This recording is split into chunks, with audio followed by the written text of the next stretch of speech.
Hello and welcome to Comic Island. My name is Arden and this is my top 10 good writers gone bad. So today's topic is pretty straightforward overall. We're going to be looking at writers who at one point were really promising or outright awesome and over time, for whatever reason, have lost their way. A few ideas like this have come up in our videos here and there, but this time we're going to really go into the ones I think best represent this trend. Be it the result of burnout or just not being able to write as well as they used to. For whatever reason, these writers are the worst out there. Now, in saying that, really it's just any writer who qualifies along those lines, but just keep in mind it really has to be a downward trend. So there's a lot of writers out there like Bendis and Dan Slott who aren't on this list because I find their career trajectory, instead of being like a downward slope, is kind of all over the place, up and down and everywhere. And those writers aren't really what we're talking about here. We're talking about writers who really have a consistent downward trend in their content. So, enjoy! Number 10. Robert Kirkman. First up is a big name in the world of comic books, but one that I feel really deserves mention here.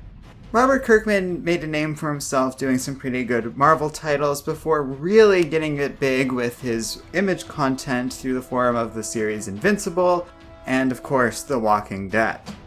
And I have a lot of admiration for this guy. He, along with a couple of people who actually show up on this list, are a big reason why people are starting to view comics as more than just superhero content. And when we look at his writing, especially in the early days of The Walking Dead and Invincible, he's a really special writer, and one I definitely wouldn't consider bad by any means. Yet, over time, as the years have gone by and these series have extended into really long runs, there was a definite declination in quality. Honestly, I had only read the first chunk of Invincible, so until I started catching up, I didn't really appreciate how far he'd gone.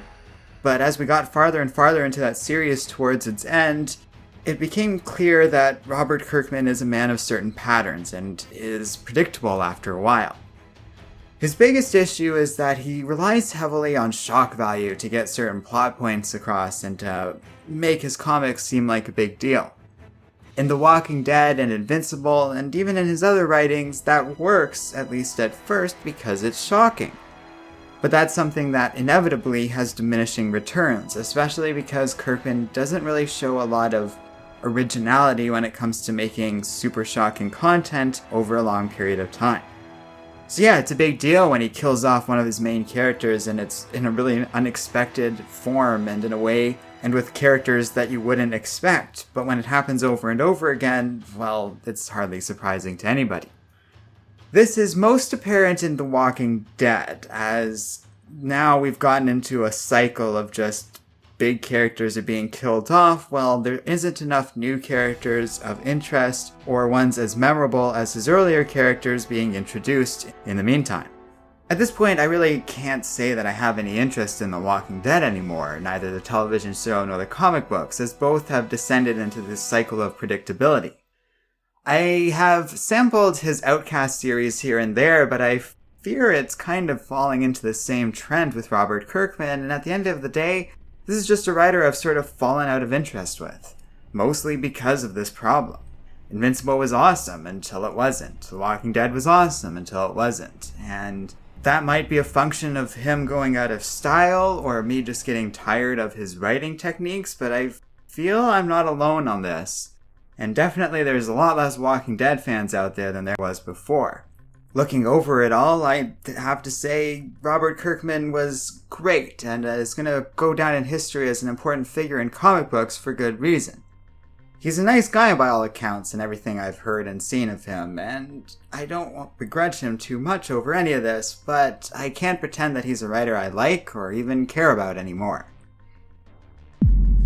Number 9. Alan Moore. These days, what I expect out of Alan Moore is slightly above average at best. It's been a long time since I've read a comic by this man I truly like, let alone one that has blown me away in the same sense his older comics have.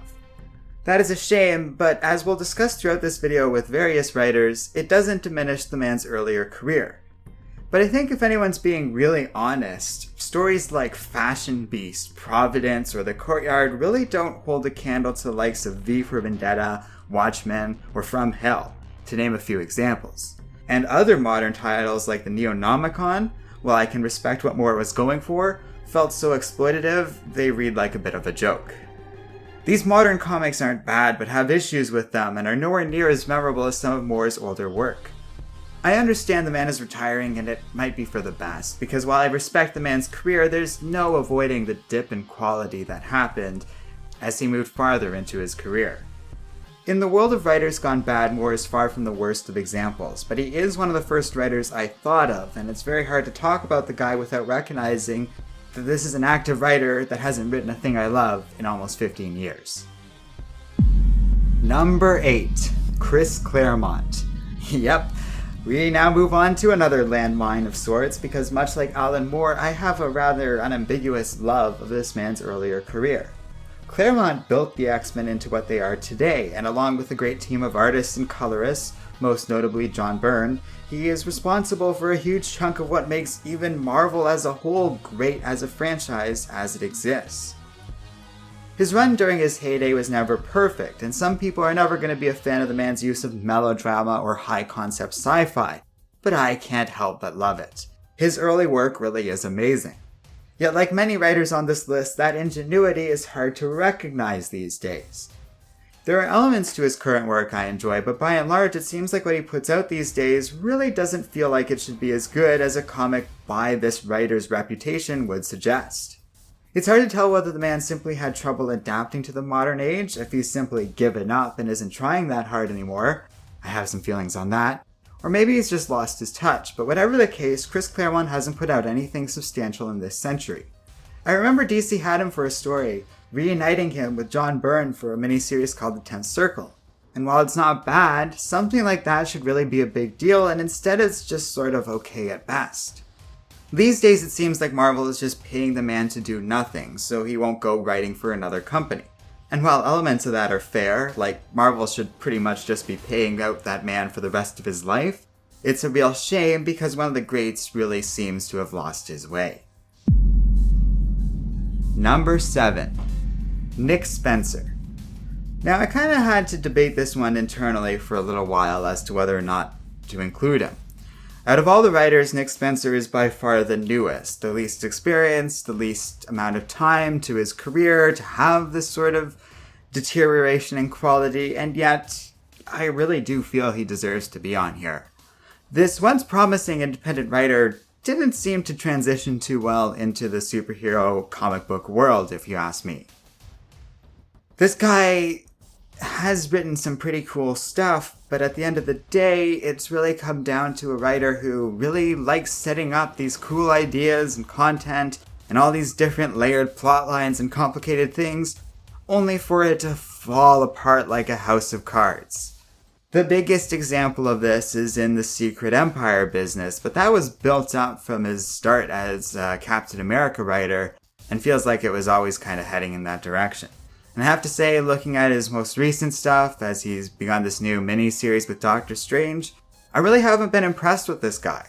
I think he's an ambitious comic book writer that isn't quite able to deliver on his ideas, and that's a shame because I really saw potential in this guy and defended his early decisions to make an evil Captain America. It sounded fun. I wish it was fun, but it never really came to be, and now I'm just not convinced of the quality of this man's work. Number 6. Howard Mackie. Here's one that I always found a little disappointing. This was a guy that started out in comics with a lot of really cool ideas, and he had some promising stuff, including some of the early Ghost Rider content with the new host Danny Ketch, which I enjoyed for what it was, and is responsible for a lot of interesting crossovers with Ghost Rider and other Marvel Comics Presents titles, and little things that really kind of shone throughout the darkness. Then he got attached to Spider-Man and the Clone Saga, and things started to drag down, as well as having trouble following up on the whole X-Factor and Mutant X lines that he wrote. The declination was starting in the 90s, but where it really has come to pass is in more modern content. I really didn't like his Ravagers series in the New 52, and he and Tom DeFalco redid the Clone Saga as it was originally supposed to be, and to be honest, none of this stuff in the modern age really feels like it's worked for me. He doesn't write much anymore these days, but there was a real deterioration in his quality early on in his career, and anything he has done in this century has left a lot to be desired. Number 5. Scott Lobdell. Well, this one was all but guaranteed to show up on here.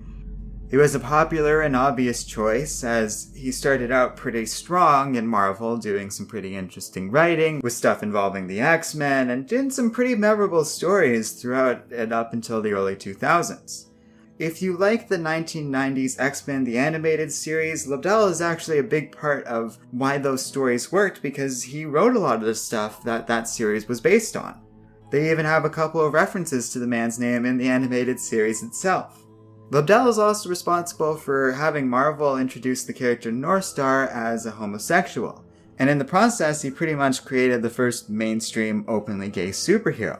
It's all very memorable stuff, but then he ended up being the person who kicked off Heroes Reborn, a disastrous attempt at rebooting the Marvel line that really didn't work out. At which point he started getting into stuff outside of Marvel, including Red Hood and the Outlaws as part of the New 52, and Teen Titans, both of which were kind of considered some of the worst elements of the New 52. As his quality of content became controversial and started getting increased scrutiny, while his own online persona basically went into meltdown mode when he got into a Twitter fight with Ron Mars, it's starting to become apparent the man really isn't the sort of writer we all thought he could be. Looking over his content these days, it's all so underwhelming and disappointing, which is really sad because I really do like his earlier work. It's a real pronounced deterioration in quality that happened to him sometime over the last couple of decades. He's just not really good at getting into decent comic book content anymore. It's become just shock value and childish nonsense. I mean, for crying out loud, the guy wrote Happy Death Day. Do I really need to say any more? Number 4. NOCENTI. So I've mentioned a few times about writers who kind of immediately came to mind when I was doing this list. As always, I do research to make sure there isn't anyone I didn't think of or anyone who I've overlooked somehow in the whatever category I'm making the top 10 within. In this case, Ann Nocenti ended up being someone I didn't think of initially, but after doing some research online, it became apparent she was actually a really good example of a strong writer gone bad. She wrote a lot of really cool stuff in the 80s and 90s, and is responsible for a lot of the cool grungy characters that exist for Marvel, including Typhoid Mary, Blackheart, Longshot, Mojo, and Spiral. It's a lot of really weird and fun characters. She's done a lot of really cool work with Daredevil, did some pretty interesting imprints with DC's Vertigo line, and even wrote some interesting Spider-Man and Hulk and Doctor Strange stories. She's had a really diverse career, and her writing was always interestingly political, not just the lazy half measures that Marvel does these days. Interesting themes of existentialism, while also clearly being inspired by the works of writers such as Noam Chomsky, Edward S. Herman, and Walter Lippmann. Her writing's really good, or at least it was back then, but eventually she started to take a step away from comic books and started working in journalism and film. Now, I don't know much about her work outside of the comic book world, especially in terms of her journalism stuff. I've read some of her articles and they seem well written, but that doesn't obviously correspond much to her work in the world of comics. Eventually, for whatever reason, she chose to come back to the world of comics, and that's where the trouble really began. Because when she came back, she started doing stuff like Catwoman, Green Arrow, and even contributing into some stuff like Daredevil again. And the difference in her content and its quality has been shocking. The biggest example of this is Catwoman in the New 52 era, where she's responsible for the rather infamous fully clothed sex scene. It's really striking how underwhelming Nocenti is in the modern age. I don't know what happened, but she actually wrote some really ballsy, intelligent writing in the 1980s and 90s, and you really wouldn't know that from her work in the last 2 decades in comparison. I haven't read anything from her in a long time that I really appreciate, and that's disappointing to say the least. Number 3. Jim Starlin. So here's one I find very frustrating. Jim Starlin's a big name in the world of Marvel Comics, and is responsible for the creation of characters such as Thanos and Adam Warlock and all the other big stories from his era. Starlin is a pretty cool writer, very imaginative, very good at doing cosmic things, and even is responsible for the creation of one of the best moments in Marvel history, with Captain America standing around fallen Avengers of all stripes and colors, finding himself the last man standing in front of Thanos, and he just looks that villain right in the eye, ready to take him on. It's awesome, and Starlin's awesome, and yet, when we look at his recent work, like every other writer here, it just doesn't measure up. The biggest example of this has to be in Thanos vs. the Hulk, a really lousy story that doesn't live up to the title's name whatsoever, but even if it was called something else, it would still be very disappointing. Whatever edge or degree of certainty Jim Starlin had in his earlier work is all but gone, and I haven't seen it in a very long time. His work feels stale and out of date, and maybe that's just a byproduct of the man and his age or something, but it shows in his work, to say the least. The man recently left Marvel Comics in a rather unfortunate series of circumstances. It seems editor Tom Baruvat stole from him or something. I don't really know the exact details of it, but basically Jim Starlin proposed an idea to Marvel, and all of a sudden, a very similar idea was being presented by a different writer from the company. Marvel creates a very hostile and unrewarding climate for a lot of its creators, which is part of what causes this issue. I haven't been able to verify this, but according to various sources, Starlin actually has made more money off of a random Russian character that appeared in Batman v Superman, your guess is as good as mine as who that's referring to, than he has for the entire collective of the MCU so far. Now think about that. Thanos has appeared in like 3 or 4 movies, he's going to be a part of Infinity War, and Starlin's created other characters that have showed up in the MCU. And they still haven't paid him worth diddly squat. That's crazy and reflects something that we hear a lot about from various creators who have worked with Marvel, that they're very bad about giving their creative staff, who are responsible for these billion-dollar franchises, the money they deserve. So when Starlin starts to lose his creative edge or not put his best foot forward, when he has to leave the company because they aren't treating him right, and because they don't pay their employees worth a damn, especially relative to the content and productivity that they are responsible for, well then this is going to happen. So yeah, like I said, Starlin is a good example of a writer gone bad, but I don't know how much of it is him. I didn't feel right not to bring this stuff up because it feels like that's a big part of this conversation, that Marvel is responsible for a lot of this and is probably responsible for a lot of people's perceived dip in quality. Remember, I'm not a mind reader. I can't parse out what is the responsibility of editors and writers. I can only go by the end result. And it is kind of suspicious that a lot of these people seem to lose their steam after working at Marvel too long. Just saying. It's an interesting observation. Although, to be fair, it definitely isn't exclusive to Marvel, because we do see it happen for a lot of DC writers too. Burnout is inevitable. You have to keep it fresh, you have to change things up, and a lot of these writers don't seem to do that. Starlin in particular seems sort of trapped in telling these same cosmic stories over and over again, and hasn't really challenged himself in a long time. Number 2, Jeff Loeb. Oh yes, this one was coming, and was coming a mile away, fellows. So, Jeff Loeb is one of my favorite Batman writers. I've heard some criticisms in more recent years, but I really like his earlier work with Batman. The Long Halloween is awesome. And so is that Robin sequel he did after, and some of the other Batman stories he wrote really stuck with me and were formative in me understanding Batman as a character in the comic book world. I like the guy, or at least I did like the guy and his work, because in recent years, I think of him more for his work along the lines of Ultimatum or as part of the MCU television line. And I gotta tell you, both aren't exactly endearing. Ultimatum and Ultimates 3, both of which is his brainchild, are awful. Some of the worst comics I've ever read. They're gross and crass, and kind of represent a lot of Jeff Loeb's more modern writing. All of which is shockingly bad given how good some of his earlier stuff really is. Though people are quick to point out his role in the MCU as being evidence of him still having some quality to him, I'd like to point out a few things about that. First of all, a lot of MCU shows are terrible or at least way lower in terms of quality compared to what they should be. Second of all, the only MCU shows that I actually have enjoyed and appreciated usually have some other company with a financial interest in the quality and stake of the show, most notably Hulu and Netflix. So my skepticism about all this rings rather high. I think whatever Jeff Loeb had, he does not anymore. I mean, I'll never forget Ultimatum, and when we look at his career trajectory as a whole and his other titles, not much else holds up either in recent years. I found the Death of Captain America miniseries disappointing, while his work on Heroes was disappointing to say the least. It's hard to believe this is the guy who worked on stuff like Emperor Joker, Age of Apocalypse, and other classic stories, but the guy really feels like he lost his way.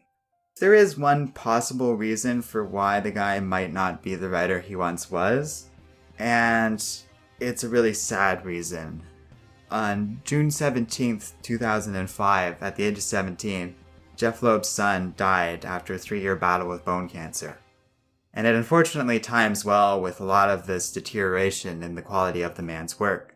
That's all I really say on the matter. It bums me out to think about. It's really sad, and an example of how tragedy can sometimes hold a writer back. It happens. It happened to Spielberg, it happened to Zack Snyder, it happened to a lot of people. And you just kind of have to look at it with a bit of understanding. So, yeah, he is one of the worst examples of a great writer gone bad, but at least he had a good reason for it. Number 1. Frank Miller. If I were pushed, if I were really forced to pick one comic I would consider my favorite, it would probably be Batman Year One. It really is one of my all-time favorite comics. It's definitely my all-time favorite Batman comic. But, I wouldn't read into that too much, because favorite is a ubiquitous term and doesn't exactly describe the stories I like, the stories I love, and all that stuff. It's just on balance, Year One has everything great about Batman, all these amazing moments. I still get chills when he has that scene where he puts the little dish down and it goes dark and just says, "From this moment on, none of you are safe." He's written so many great stuff along those lines, including The Dark Knight Returns, Sin City, 300. I even really liked The Spirit, which was a really fun movie, and I quite enjoyed on the whole. I don't know. That's a weird opinion that I don't necessarily share with a lot of people. But as much as I am a fan of Frank Miller, and as much as he has written my all-time favorite comic ever, he's also written comics that I would probably identify as my least favorite. In fact, if pushed along the same lines, I'd say the least favorite comic I've ever read is All-Star Batman and Robin. So yes, Frank Miller is the writer who paradoxically has written my all-time favorite comics and my all-time least favorite comics. And yeah, that's really frustrating and weird. I have trouble knowing what to make of that, still to this day. Like Jeff Loeb, there are events that have happened in Frank Miller's life that definitely have influenced him as a writer in the negative direction. He had a pretty rough divorce by all accounts, was mugged before then with his wife, which definitely had a negative effect on him, and was living in New York City during September 2001. These 3 events are what are most commonly cited as an explanation for what happened to Frank Miller, a question critics and fans have been openly asking for a long time. Because between his work with Dark Knight sequels, some of the Sin City later stuff he did, that one issue of Spawn he did that was terrible, Holy Terror, All-Star Batman and Robin, and all the other terrible things he's done in recent years that has led to him being widely considered a writer who is long past his prime. It's gone to the extent that a lot of critics and colleagues I have in this industry are of the opinion Miller might not have ever been that great a writer to begin with.